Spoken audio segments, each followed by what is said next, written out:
There's no feeling more intense than starting over. If you deleted your homework the day before it was due, as I have, or if you left your wallet at home and you have to go back after spending an hour in the commute. If you won some money at the casino and then put all your winnings on red but it came up black. If you got your best shirt dry cleaned before a wedding and then immediately dropped food on it. If you won an argument with a friend and then later discovered that they just returned to their original view. Starting over is harder than starting up. If you're not ready for that, like if you've already had a bad day, then what you're about to go through might be too much. Feel free to go away and come back. I'll be here. All right, thanks for coming with me on this trip. I'll understand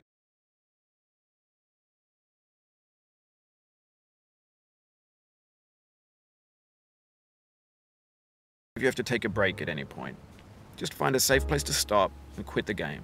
And don't worry, I'll save your progress, always, even your mistakes.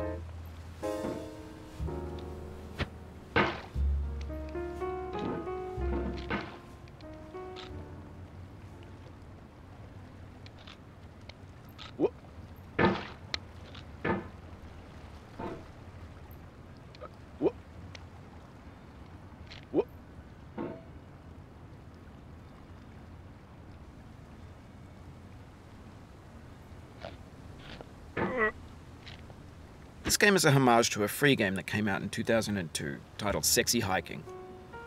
The author of that game was Jazuo, a mysterious Czech designer who was known at the time as the father of B games. And B games are rough assemblages of found objects.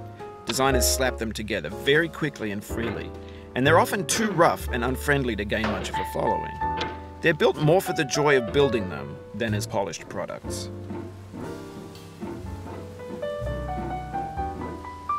In a certain way, Sexy Hiking is the perfect embodiment of a B game. It's built almost entirely out of found and recycled parts, and it's one of the most unusual and unfriendly games of its time. In it, your task is simply to drag yourself up a mountain with a hammer. And that act of climbing, in the digital world or in real life, has certain essential properties that give the game its flavor. No amount of forward progress is guaranteed. Some cliffs are too sheer or too slippery. And the player is constantly, unremittingly in danger of falling and losing everything. Anyway, when you start Sexy Hiking, you're standing next to this dead tree that blocks the way to the entire rest of the game. It might take you an hour to get over that tree, and a lot of people never got past it. You prod and you poke at it, exploring the limits of your reach and your strength, trying to find a way up and over. And there's a sense of truth in that lack of compromise. Most obstacles in video game worlds are fake. You can be completely confident in your ability to get through them once you have the correct method or the correct equipment or just by spending enough time. In that sense, every pixelated obstacle in Sexy Hiking is real. The obstacles in Sexy Hiking are unyielding, and that makes the game uniquely frustrating. But I'm not sure Jazuo intended to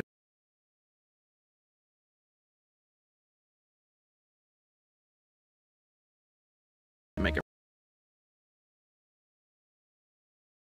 frustrating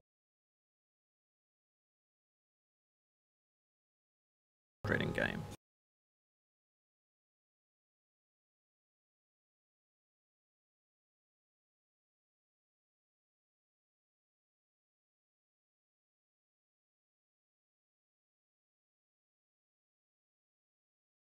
The frustration is just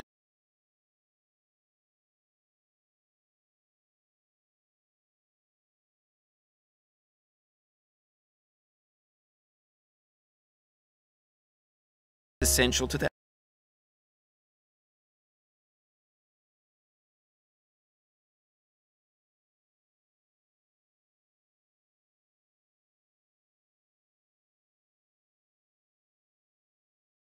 Act of climbing.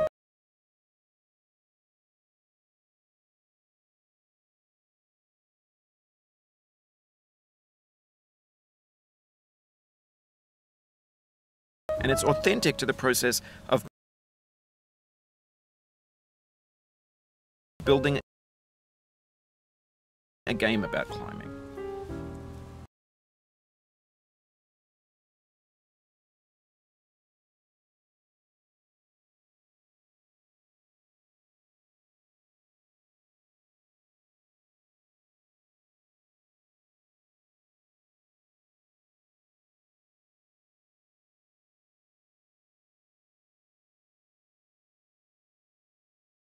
A funny thing happened to me as I was building this mountain. I'd have an idea for a new obstacle, and I'd build it, test it, and it would usually turn out to be unreasonably hard. But I couldn't bring myself to make it easier. It already felt like my inability to get past the new obstacle was my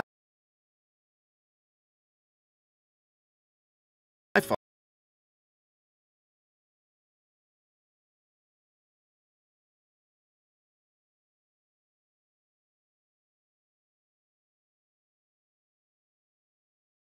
As a player,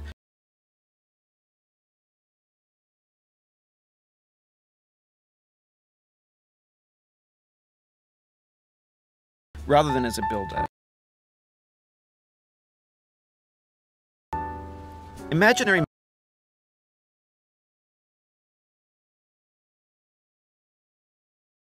mountains build themselves from our efforts to climb them, and it's our repeated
attempts to reach the summit that turns those mountains into something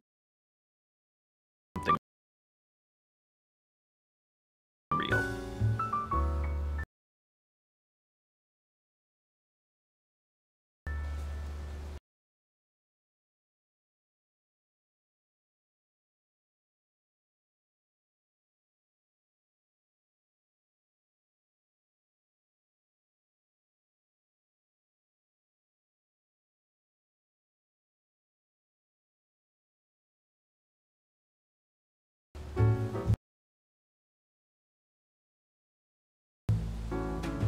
When you're building a video game world, you're building with ideas.